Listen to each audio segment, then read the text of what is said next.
ओम नमो भगवते वासुदेवाय नमः। दोस्तों, अपने जीवन में हर कोई व्यक्ति जाने अनजाने में ही सही छोटे बड़े पाप जरूर करता है, जिसका प्रायश्चित समय रहते ही कर लेना चाहिए, नहीं तो नरक की यातना भुगतनी पड़ती है। इन्हीं सब पापों को क्षण भर में ही नाश करने वाली एकादशी है कामदा एकादशी। साथ ही मान्यता है कि जो भक्त श्रद्धा पूर्वक कामदा एकादशी का व्रत करते हैं, उनकी सारी अधूरी मनोकामनाएं पूर्ण हो जाती हैं। इस एकादशी को फलदा एकादशी के नाम से भी जाना जाता है। चैत्र मास के शुक्ल पक्ष में आने वाली एकादशी का नाम है कामदा एकादशी। और आज की इस वीडियो में हम चैत्र मास की कामदा एकादशी के बारे में बात करेंगे। आज हम आपका कंफ्यूजन दूर करेंगे कि आपको कामदा एकादशी व्रत कब रखना है, 18 अप्रैल या फिर 19 अप्रैल को। लेकिन वीडियो को पूरा देखिएगा, तभी आपकी कंफ्यूजन दूर होगी। तो आज की वीडियो में हम जानेंगे कि कामदा एकादशी इतनी महत्वपूर्ण क्यों है, और जानते हैं चैत्र मास की शुक्ल पक्ष वर्ष 2024 एकादशी व्रत के शुभ मुहूर्त के बारे में, व्रत के नियमों के बारे में, पूजन विधि के बारे में, इस व्रत में क्या खाना चाहिए, क्या नहीं खाना चाहिए, व्रत का पारणा यानी कि व्रत कब खोले, व्रत खोलने का शुभ मुहूर्त कब से कब तक है, व्रत का पारण किस वस्तु के सेवन से करना चाहिए, एकादशी और द्वादशी तिथि कब से कब तक है, पूजा का शुभ समय क्या है, राहु काल का समय क्या है, व्रत का पारण किस दिन करेंगे और किस चीज से करें, हरिवासर कब से कब तक है, साथ ही आप जानेंगे पूजा विधि के बारे में। तो सारी बातें आज की इस वीडियो में जानेंगे, तो आप अंत तक वीडियो में बने रहे। नमस्कार दोस्तों, स्वागत है आप सभी का एक बार फिर से आपके पसंदीदा चैनल हिंदू रिलीजियस टेल्स में। दोस्तों, वीडियो शुरू करने से पहले एक बार पूरी श्रद्धा के साथ कमेंट सेक्शन में लिखें, जय श्री हरि विष्णु।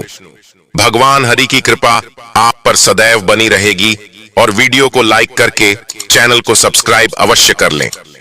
दोस्तों, हिंदू धर्म में एकादशी व्रत को सबसे श्रेष्ठ माना जाता है, तभी तो इस व्रत का राजा कहा जाता है।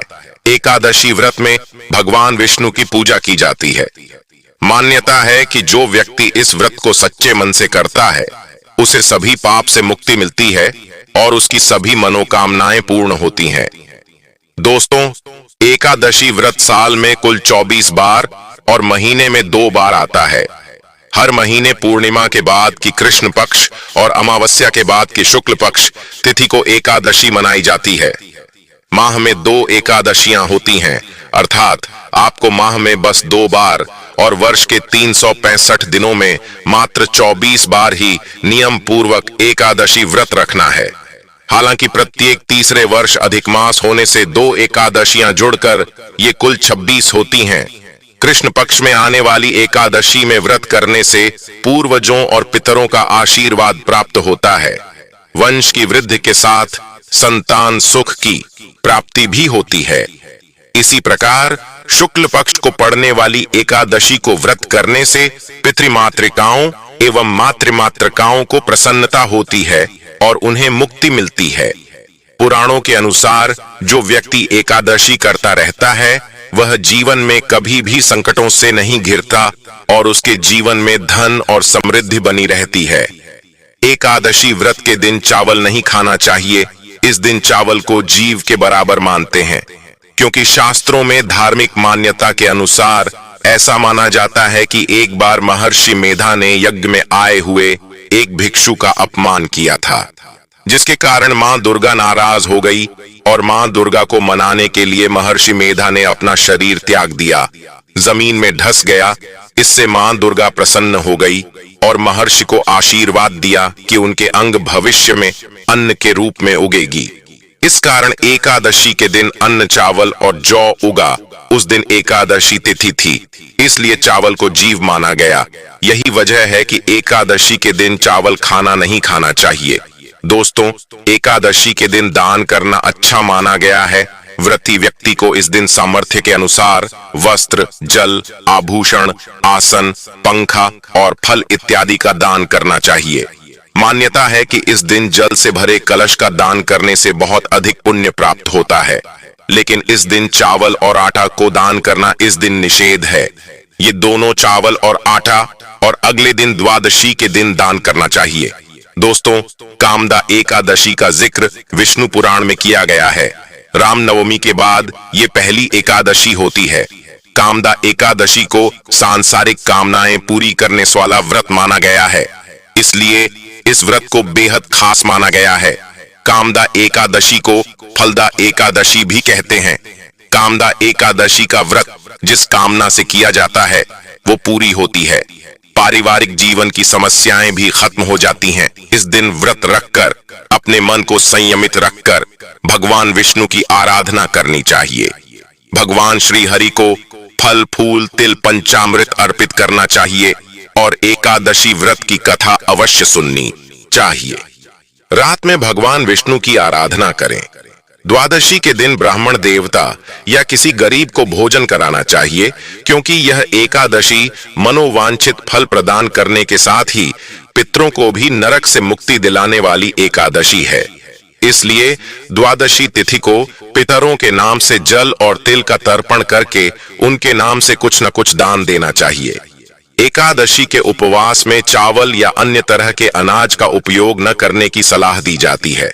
साथ ही इस व्रत को जो लोग रखने में असमर्थ होते हैं, वह अगर सच्चे मन से भगवान विष्णु का पूजन करते हुए एकादशी के दिन रात्रि जागरण करें, भजन कीर्तन करें और द्वादशी तिथि को भगवान विष्णु को शुद्ध सात्विक भोजन का, जिसमें तुलसी पत्र अनिवार्य रूप से हो, या फलों का भोग लगाएं।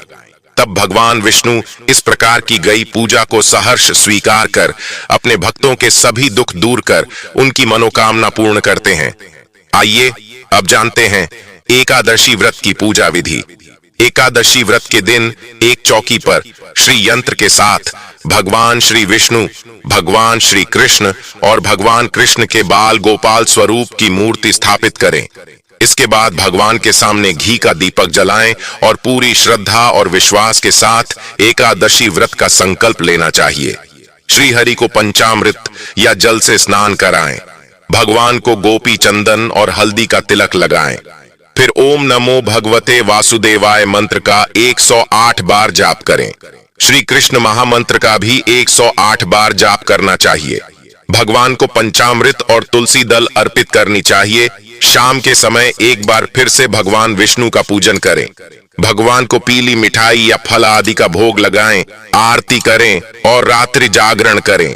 अगले दिन द्वादशी तिथि को व्रत का पारणा करना चाहिए। कामना का अर्थ होता है सभी इच्छाओं की पूर्ति करने वाली, इसलिए जो भी भक्त मनोकामना पूर्ति चाहते हो वह आज के दिन भगवान विष्णु का पूजन करके व्रत करें। इस बार चैत्र महीने के शुक्ल पक्ष की एकादशी तिथि प्रारंभ होगी 18 अप्रैल गुरुवार को शाम 5:33 से और समाप्त होगी 19 अप्रैल शुक्रवार की रात 8:05 पर। गुरुवार के दिन दशमी तिथि के नियमों का पालन किया जाएगा और 19 अप्रैल शुक्रवार को केवल एक ही दिन कामदा एकादशी का व्रत रखा जाएगा। इस दिन सभी कृष्ण और वैष्णव संप्रदाय से जुड़े लोग भी उपवास रखेंगे। अब जानते हैं एकादशी के दिन रहने वाले शुभ मुहूर्त के बारे में। इस दिन सूर्योदय होगा सुबह 6:06 पर, सूर्य सुभाष 6:45 पर, ब्रह्म मुहूर्त का समय सुबह 4:30 से 5:18 तक रहेगा। अमृत काल 8:14 से 10:02 तक का अमृत काल में भगवान विष्णु सहित महालक्ष्मी जी की पूजा अवश्य करनी चाहिए। अभिजीत मुहूर्त दोपहर 12 से 12:51 तक रहेगा। इसके अलावा राहु काल, जो कि अशुभ मुहूर्त माना जाता है, सुबह 10:30 से दोपहर 12 बजे तक रहेगा। द्वादशी तिथि प्रारंभ होगी 19 अप्रैल शुक्रवार की रात 8:06 से और समाप्त होगी 20 अप्रैल शनिवार की रात 10:42 पर द्वारका कम हो जाता है।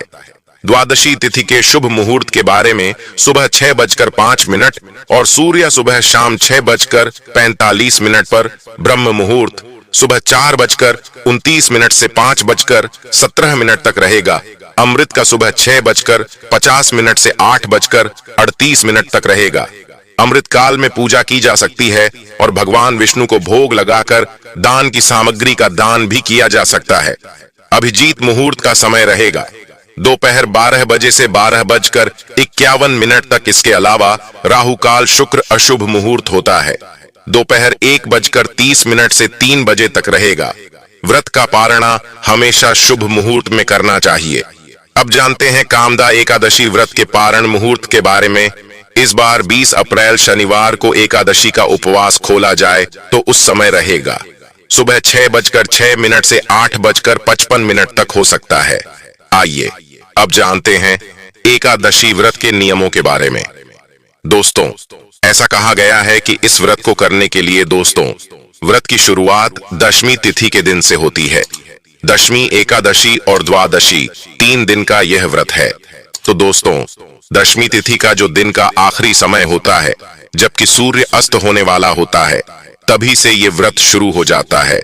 इसके बाद दोस्तों, जैसे आप जो भी भोजन करेंगे, दशमी तिथि के शाम के भोजन के बारे में बता रहा हूं दोस्तों, जिसमें कि आपको दोस्तों चावल बिल्कुल नहीं लेना है। और दशमी तिथि के दिन अगर आप गृहस्थ हैं तो जब आप आसमान में जैसे तारे उदय हो जाए, उस समय पर आप अपना भोजन ग्रहण कर लीजिए। अगर आप सन्यासी हैं या विधवा है तो आप और जल्दी इस भोजन को ग्रहण करें, करीब 5 बजे के आसपास। इसके बाद दोस्तों, रात में आपको बिल्कुल भी भोजन ग्रहण नहीं करना है। आपको दशमी तिथि के दिन अपने व्रत की शुरुआत करनी है। और दोस्तों, इस दिन पर जौ, गेहूं, मूंग और शक्कर, सेंधा, नमक, काली मिर्च और घी से बना हुआ भोजन आपको ग्रहण करना है। इस भोजन को ग्रहण करने के बाद रात भर आपको उपवास रखना है, जिससे कि जब आपका एकादशी का व्रत अगले दिन शुरू हो, उस समय पर आपके पेट में अनाज का बिल्कुल भी दाना नहीं होना चाहिए। इस व्रत को महापुण्य फलदायी बताया गया है। व्रत के नियम थोड़े से कठोर हैं। ऐसा कहा जाता है दोस्तों, अगर आप एकादशी का व्रत निर्जला रखते हैं तो आपको कई गुना उसका फल प्राप्त होता है। अगर आप दोस्तों निर्जला उपवास नहीं रख सकते तो फलाहार करके उपवास रखते हैं, यानी फल, जिसमें कि दोस्तों बताया गया है आम, केला, अंगूर, बादाम, पिस्ता, इन्हें अमृतदायी फल बताया गया है। इन फलों को खाकर आप इस उपवास को रख सकते हैं। एक समय दोस्तों, शाम के समय आप नमकीन फलाहार भी कर सकते हैं। अगर आपका शरीर साथ नहीं देता, जिसमें कि आप सिंघाड़े के आटे की पूरी आलू के साथ बना सकते हैं। जो भी सिंपल फलाहार है वह करिए। समा का चावल और मूंगफली मत खाइए, ये मैं खाने के लिए मना कर रहा हूँ। आलू वगैरह खाकर उपवास को करिए जब एकादशी का व्रत हो जाए। शाम के बाद अगले दिन द्वादशी के दिन जब आप सुबह जागते हैं, उसके बाद नहा धोकर भगवान का पूजन करिएगा। और आप इस दिन पर ब्राह्मण भोज करा सकते हैं तो ब्राह्मण भोज जरूर कराए। नहीं करा सकते तो आप उनके खाने पीने का जो कच्चा सामान है, जिसे कि सीधा बोलते हैं, वह ब्राह्मणों को जरूर दीजिए। और मान्यताओं के अनुसार हरिवासर के समय व्रत नहीं खोला जाता है। हमेशा हरिवासर का समय बीतने के बाद और सूर्योदय के बाद ही व्रत खोलना चाहिए। दोस्तों, अगर आपके पास उस समय पर कोई भी भोजन नहीं है तो आप केवल पानी या जल पीकर इस व्रत का पारण भी कर सकते हैं। उम्मीद करते हैं आपको यह जानकारी पसंद आई होगी। पसंद आई हो तो वीडियो को लाइक अवश्य कर दें। और दोस्तों, एकादशी व्रत कब से शुरू करना चाहिए, एकादशी व्रत का उद्यापन कब और कैसे करें, इन सब की जानकारी भी आपको हमारे चैनल पर मिल जाएगी। आप हमारे चैनल पर जाकर यह वीडियो देख सकते हैं। और सभी प्रकार की तीज त्योहार से संबंधित जानकारी के लिए, कथाओं के लिए हमारे चैनल हिंदू रिलीजियस टेल्स को सब्सक्राइब अवश्य कर लें। बेल आइकन का बटन दबाना बिल्कुल भी ना भूले। मिलते हैं अपने अगले वीडियो में। जय श्री कृष्णा, जय श्री राम।